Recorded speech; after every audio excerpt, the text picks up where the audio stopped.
तो दोस्तों आज की इस वीडियो में हम घाव सुखाने वाली दवाइयों के बारे में जानेंगे जिन्हें वुंड हीलिंग मेडिसिन भी कहा जाता है।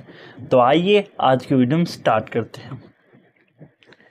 दवाइयों के बारे में जानने से पहले हम समझते हैं कि जो घाव होते हैं वो कितने तरीके के होते हैं, यानी वुंड के कितने टाइप होते हैं। तो मोस्टली जो वुंड के टाइप्स होते हैं वो दो तरीके के होते हैं। एक होते हैं एक्यूट, जो नए नए या अभी अभी हुए हैं, और एक होते हैं क्रोनिक, जो 6 हफ्ते या उनसे बहुत ज़्यादा लंबे समय से है, वो होते हैं क्रोनिक। एक्यूट वुंड की बात करें तो इसमें क्या क्या आ सकते हैं, तो ट्रोमा यानी किसी चीज़ से चोट लग जाना, बाइट यानी कोई चीज़ काट लेना, बर्न जल जाना, और सर्जिकल ट्रोमा यानी कि सर्जिकल में किसी तरीके की ट्रोमा हो गया है। और वही क्रोनिक की बात करें तो न्यूरोपैथिक वुंड यानी जो नर्व डैमेज का वुंड हो सकता है। डायबिटिक फूड, अगर किसी को डायबिटीज़ हो गई है तो उसका जो हीलिंग पावर होती है वो ठीक से नहीं होती, क्योंकि ग्लूकोज लेवल बहुत ज़्यादा होता है, तो वो एक डायबिटिक फूड हो जाता है। और प्रेशर सोर, अगर लंबे समय तक कोई पेशेंट बेड पे है, बेड रेस्ट पे है, तो जो बोनी एरियाज होते हैं उनमें बहुत ज़्यादा प्रेशर होता है, तो उसके कारण प्रेशर सोर जनरेट हो जाता है। तो ये दो प्रकार के जो वुंड्स होते हैं, एक होते हैं एक्यूट और एक होते हैं क्रोनिक। एक्यूट मतलब नए नए या अभी अभी, और क्रोनिक यानी बहुत लंबे समय से बॉडी में प्रेजेंट हो। एक्यूट की बात करें तो एक्यूट जो वुंड होते हैं ये नॉर्मल ड्रेसिंग, पेन किलर और इनमें एंटीबायोटिक दी जाती है। और जो क्रोनिक होते हैं इनका जो ट्रीटमेंट होता है ये थोड़े लंबे समय तक करा जाता है, और इनका जो ट्रीटमेंट होता है ये रूट कोज होते हैं, ट्रीट रूट कोज, यानी कि इनकी जो रूट कोज होती है इनको ट्रीट करना होता है। तो अब हम समझते हैं कि जो माइनर वुंड होते हैं, यानी कि जो एक्यूट में छोटे मोटे जो घाव होते हैं, जैसे कि कट लग जाना या छिल जाना, ये जो छोटे मोटे जो घाव रहते हैं इनमें कुछ ऑइंटमेंट दे दिए जाते हैं, यानी कि कुछ क्रीम्स दे दी जाती है, जैसे प्रोविडेन आयोडीन क्रीम दे दी जाती है। तो ऐसे करके कुछ क्रीम्स होते हैं, जिस तरीके से ये फ़ोटो में है, ये सारी क्रीम्स पेशेंट को दे दी जाती है, जिससे कि जो उनका जो वुंड है वो अच्छे से हील हो सके। ये सिर्फ छोटी मोटी चीज़ों के लिए होते हैं।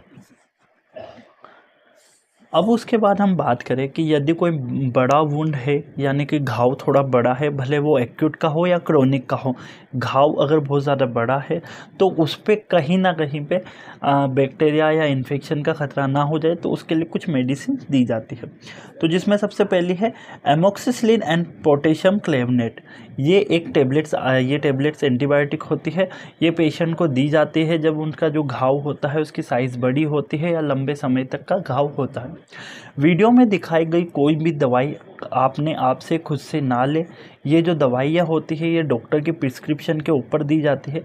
आप वीडियो में देख के कोई दवा खुद से ना ले। अगर आप दवाई खुद से लेते हैं तो उसके जिम्मेदार आप खुद होंगे। तो ये पहली टेबलेट होती है एमोक्सिसिलिन एंड पोटेशियम। डोजेस की बात करें तो नॉर्मली इनके जो डोजेस होते हैं सुबह और शाम, दिन में 2 बार देने होते हैं। उसके बाद जो सेकेंड टेबलेट होती है वो है सिफिक्जिम टेबलेट करके आती है। सेम डोज वही रहते हैं कि दिन में 2 बार इनको लेना रहता है।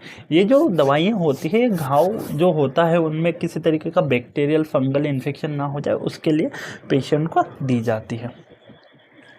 उसके बाद जो है सेफालेक्सिन टेबलेट, सेफालेक्सिन करके टेबलेट आती है, कैप्सूल फॉर्म में भी आती है, जो मरीज़ को दी जाती है। उसके बाद है सिप्रोफ्लॉक्सिन, सिप्रोफ्लॉक्सिन करके आती है। फिर उसके बाद है सेफोरोक्सिन करके टेबलेट आती है। तो ये कुछ एंटीबायोटिक होती है जब किसी मरीज़ को जो वुंड होता है वो घाव बहुत ज़्यादा बड़ा होता है और क्रोनिक होता है, उस टाइम पे ये सारी एंटीबायोटिक दी जाती हैं। और उसके बाद अगर जो सूजन की बात करें कि यदि जो पेशेंट को जो घाव हो गया है उसके साथ अगर पेशेंट को सूजन है तो उसमें ट्राइप्सिन, क्लाइनोमाइट्राइसिन करके ये भी एक टेबलेट आती है। यदि किसी पेशेंट को सूजन वूजन होता है तो उस टाइम पे ये दे सकते हैं। उसके बाद कुछ पेन किलर्स भी आती है कि यदि किसी पेशेंट को जो वुंड होता है उसके साथ बहुत ज़्यादा उसको दर्द होता है तो कुछ पेन किलर्स भी पेशेंट को प्रोवाइड की जाती है, जैसे डाइक्लोफ्लेंस दे सकते हैं, एसिलोफ्लेंस दे सकते हैं। उसके बाद हो गई आइसेड ब्रूफेन, ये कुछ पेन किलर्स होती है कि यदि किसी पेशेंट को बहुत ज़्यादा दर्द हो रहा है, वुंड के साथ में बहुत ज़्यादा स्वेलिंग वगैरह हो रही है, तो उस टाइम पे ये कुछ पेन किलर्स भी पेशेंट को प्रोवाइड कर दी जाती है, जिससे उनका जो पेन होता है उनमें थोड़ा रिलीफ मिल सके। तो आई होप आपको वीडियो समझ में आई होगी, और अगर आपको हमारी वीडियो अच्छी लगी हो तो लाइक शेयर